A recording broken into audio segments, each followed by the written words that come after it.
Здраво на сите, добро вечер. Јас ќе се обидам многу кратко, бидејќи времето веќе не дозволува, веќе 2 часа скоро сме овде. Многу ми кажа многу нешта и околу тоа кој се криви за оваа ситуација.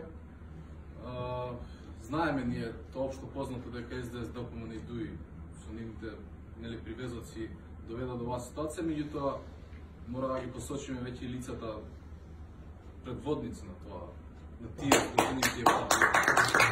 Почнувајќи од Бранко Црвенковски, почнувајќи од Ључо Ѓорѓиевски, Заев, Бучковски, Шекеринска, Никола Груевски, Милошовски, Мијалков и многу други, па сега ви тој наводен опозиционер кој што се сеќавам дека на една дебата беше нападнат од Заев во 2018 година, првата дебата, дека он има евиденција дека поседува толку и толку хидроцентрали, дека он има све на увид, меѓутоа после тоа видовме дека ништо тоа не се случи, немаше ништо потегнато од страна на јавното обвинителство, а треба по допрен глас тоа се случи, бидејќи јас сум студирал на факултет за безбедност, знам како тоа се одвива таа процедура, бидејќи за банални работи не отвараат истраги по допрен глас, меѓутоа за тоа не отворија, за да му дозволат на Мицкоски после неполни 2 недели да ги продаде тие хидроцентрали, односно да ги пренамени, да ги даде на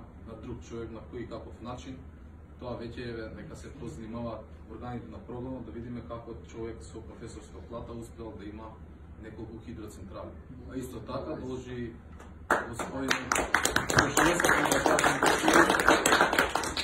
да видиме културно на ниво господинот Заев, кој што неговиот син веќе од лани има компанија на 18 години и се занимава со електродистрибуција, односно снабдување со електрична енергија, со панели, да објасни како тоа на 18 години неговиот син, еве прашање на него, како успел да ги спечали тие пари.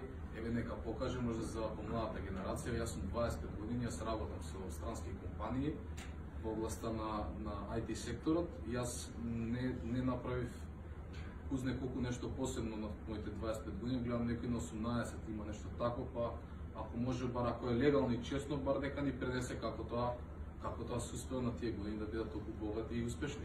Бидејќи знаете, некои се сеќаат дека не се успешни или не ги бива, губат морал, едноставно некои што се помлади. Значи многу сегменти во оваа држава не се како што треба и тоа сите ние го знаеме. Генерално може да кажеме ситуацијата дека е ваква или таква, меѓутоа мораме веќе да почнеме и посочуваме ние личности кои што се одговорни, како што веќе претходно кажав. Се дека тие личности не ги видиме по затворите, нема да има правда. Ние знаеме, имаме и во однос на правосудството кои промени треба да настанат за да се случат тие реформи. Не е само да се случат тие реформи, значи треба од тие реформи не само да се сменат судиите, туку и тие судии да одговараат за сето она што го направиле, не само судиите, за обвинителите. И исто така, ако се кажува дека постојано имаме кражба на државата, ние мора да ги изведеме пред лицето на правдата оние кои што го направиле тоа. А тоа се прави само со независно непристрасно судство. Прво ние мораме тоа да го направиме, да имаме тоа непристрасно судство, јавно обвинителство и полиција, после тоа овие да ги сместиме таму каде што треба, бидејќи евидентно е дека правиле криминал, меѓутоа не знам како после 30 години да не може некој јавен обвинител да проба да потегне некој обвинение, па судот да пресуди. Јас досега немам видено и да нам Ди Бајрам, само што знам, Бог да го прости, му даде овој прво гол со глава, па со пета, па овој со глава му даде Бранко, но тоа се више политички пресметки, тоа не е ни веќе правосудство, тоа е веќе партиска наредба. Или како што имаме сега, ветуваше Заев дека ќе има таму бројчаник на Стодена, само што ќе биде вал Стодена, помина 7 години веќе влада, ниту има бројчаник, ниту се знае колку пари се вратени. Отиде само една Гордана Јанкуловска во затвор, Милјана Киевски, а другите крупни нешто се риби да ги кажеме, ете ги гледаме на слобода, па се префула како ќе му текне, замислите судството, но со судија му дава, он пред дојде во затвор, да го промени своето место на живеалиште во Струга, затоа што знае дека во Струга нема соодветен притвор, каде што он може денеска слободно да дојде до Охрид, да дојде до Струга и да да биде комотен, буквално. Во затвор, да. Така што тие аномалии кои што се случуваат. Како можете вие на осудено лице кое знаете дека таму му тежи некои 20 години затвор да му дозволувате да го промени своето место на живеалиште, а некој таму за, како што кажа, председателот за 3 кила кебапче да лежи 3 години. Тука ние треба да го промениме тоа. Тоа може да го направиме ако сите се приклучиме и бидеме дел од таа промена. Ако само се збори по Facebook, ако како кажам, лаички само се нафрлува, секој кажува како треба да биде, а не се обидува нешто да направи, тогаш не се прави ништо. Значи, тоа го гледаме веќе како менталитет, дека така не бидува. Значи, мораме, ако може Црна Гора 600.000 да го сменат Мило Ѓукановиќ после таму 30 години на дење, можеме, значи, ние овде. Случаја таму промени во Словенија, еве сега имаме утре избори во Србија, не знаеме како ќе завршат.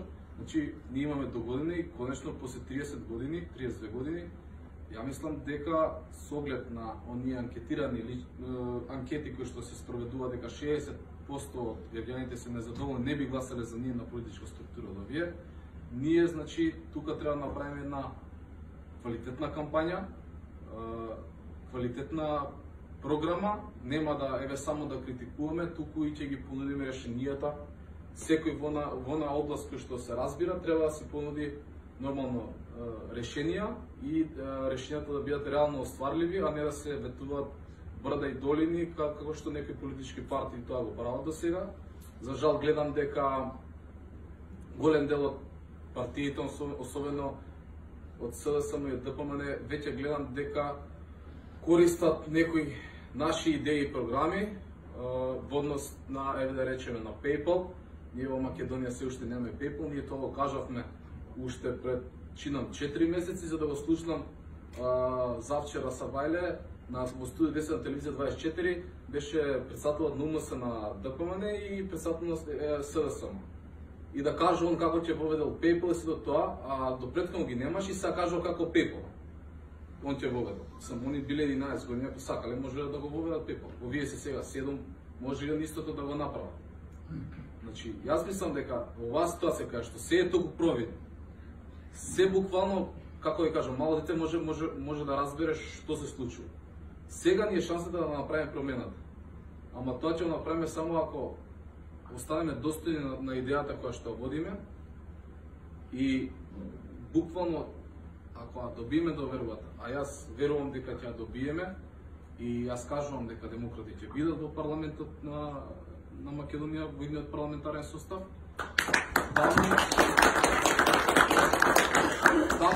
таму ние буквално треба да водиме борба со овие бандити кои што ги споменуваме носно, веќе стануваме и досадни на граѓаниве. Таму треба ние да се на некој начин да водиме таа битка и да ги изнесеме нашите предлози до реализација, бидејќи утре да имаме 61 пратеник да добиеме здравје Боже ќе се случи тоа нормално. Секоја политика се менува и нормално да има промени, меѓутоа треба да оставиме доследни на тоа, бидејќи не сакам утре да биде еве и овие 30 години ништо не направи. Или биле еве ги 5 години ништо не направи. Туку до она што сме окажале да си издржиме да зборот, но пред се кажав, за да биде тоа така мора да имаме реално остварливи понуди и да бидат тие нели во правец на подобра економија, вработување за младите, задржување на младите, бидејќи како што гледам статистиката вели дека секоја година се селуваат 12.000 жители, што е стравично, дека таму не знам до која година Македонија ќе биде 1.300.000 жители. Затоа уште повикам, не задржувам, да се приклучите во фронтот за спас на Македонија, приклучете се во демократи со вашите идеи и заедно да се избориме за едно општество како што заслужуваме, уствари, сите ние.